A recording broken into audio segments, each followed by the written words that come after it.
The show relies quite heavily on the visual element and visual aesthetic, pretty much from the get-go. What did you feel going into the project were going to be the biggest challenges for you, both yourself and Grant, obviously, bringing this to life?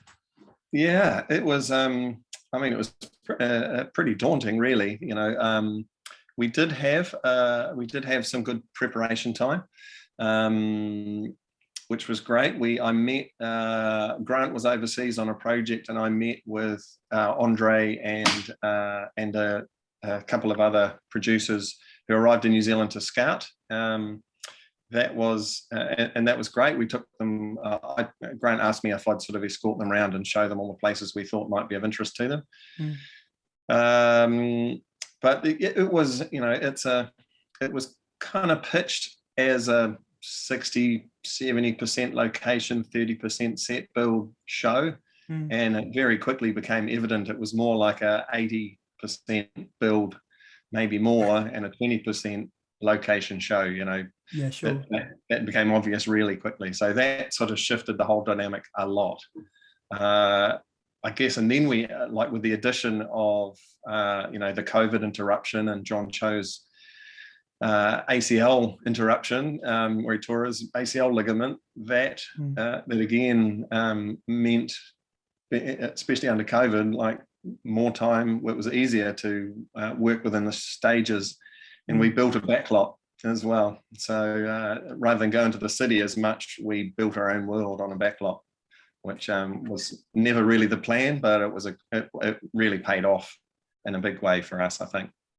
So obviously, although it's important to reference the anime and the importance of that to the live action version, how important was it for the team to make this feel like very much its own animal sort of thing, and sort of separate, but obviously part of it? I mean, the anime itself is so beautiful, and it itself, you know, they were passionate filmmakers referring to their favorite films of the 60s, 70s, and 80s, and we're all filmmakers looking back at that nostalgia and love looking back at that nostalgia as well.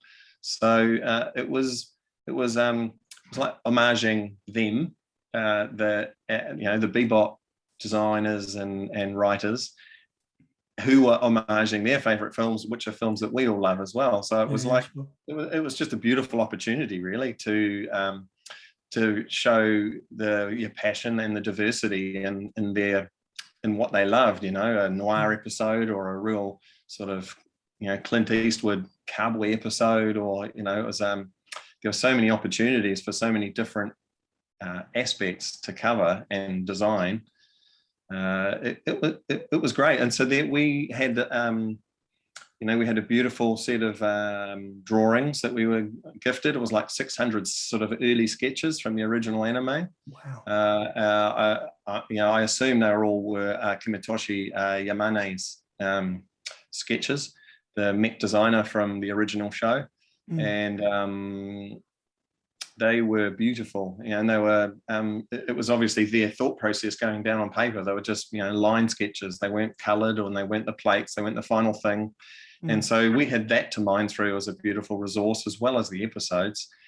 And so we, you know, what for us, we wanted to take their coolness, like uber cool, and just add lived in to it, add you know, a bit of realism. We have to figure out, how do these spaceships fly? How do they get off the ground? How do they land? You know, what is the inside? We made the inside of the Bebop more of a bachelor pad, and you know, definitely, you know, in the anime, you know, there aren't layers and layers of dressing. For us, we took the opportunity to give it history. It's that Bebop has this long history of being a fishing trawler that was adapted into a spaceship, which then became jets, and I don't know how many iterations it's been through. So it's this lovely sort of mash and conglomeration of people's ideas that we can mine all that back history.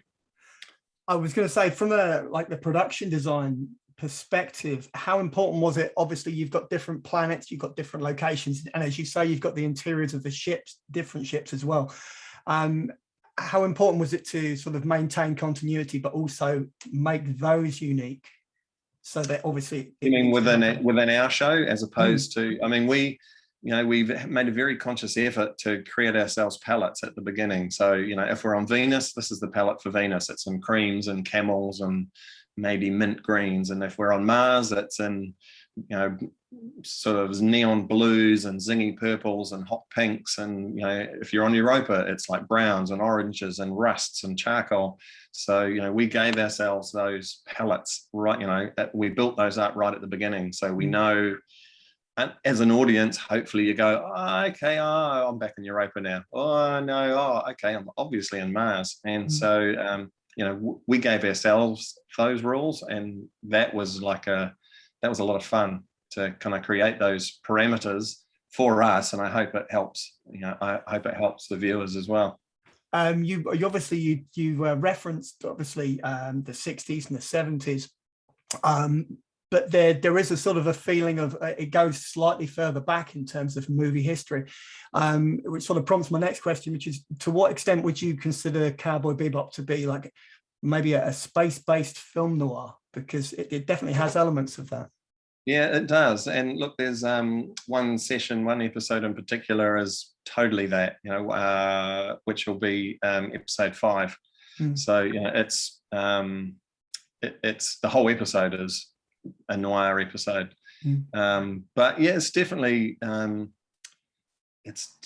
was an influence for the original makers of the original Bebop. And so it wasn't hard to embrace that and enjoy that. And it does, yeah, it goes all the way back. I mean, there's love of Hitchcock, and it goes all the way back to The Third Man. You can just, with the long shadows and the dark shape. So, it's all there, and it's all stuff that, occasionally in your career you get to, on a project that'll start referencing, some of those great movies, but to be in something like Bebop, where it's like referencing all of them, is quite insane, from the RoboCops to the Terminators to, all at once and simultaneously on screen all at the same time. Yeah. I was going to say, to what extent do you think the live action version and the anime complement each other, as well as obviously being distinctly different? I guess I think probably better sort of spoken about from maybe the writers and creators point of view, but it's like I think what we were working towards was fleshing out the stories of these characters and giving them finding out more about Spike, more about Jet, more about Faye, and the flawed humans that we all are and that they are. So I think each of those characters have we gain a lot of empathy for them, because they're 1 minute they're being pleasant and kind, and the next minute they're being a real a-hole. So what we all do, so I think that was expanded upon in what we did. It's I guess a little more adult. Well, no, actually, I don't know. I probably shouldn't say that. It's actually the original Bebop was really mature and really thoughtful and really provocative and dig deep at times, which was really, really lovely. So I hope we've kind of tread the same territory. I've got 2 more questions for you, Gary, and then I'll leave you in peace. If someone was to go into this completely blind and they didn't know anything about the show, about the anime or at all, how would you describe it? How would you sell it to them? Oh, I mean, it's in the title. It's and we use this expression all the time as we were working on it. Is this bebop enough? It's cool. It's jazz. It's bebop. It's the soundtrack is, when they got announced that they had Yoko Kanno on board to redo the soundtrack, was just amazing, because that's such a huge part of the original. And so it just sort of punctuates the coolness. It's kind of like, Pulp Fiction with jazz, is the way I feel about it, is that heightened reality with jazz over the top, and it's bebop. Is it bebop enough? Yeah, it's bebop enough. And that was what we did all the time, is as we worked on everything, trying to go, can we push it further? Can we make it quirkier? Can we make it more interesting than it is? You know, and you don't always get there, but you're always striving for it as a team, right through the team.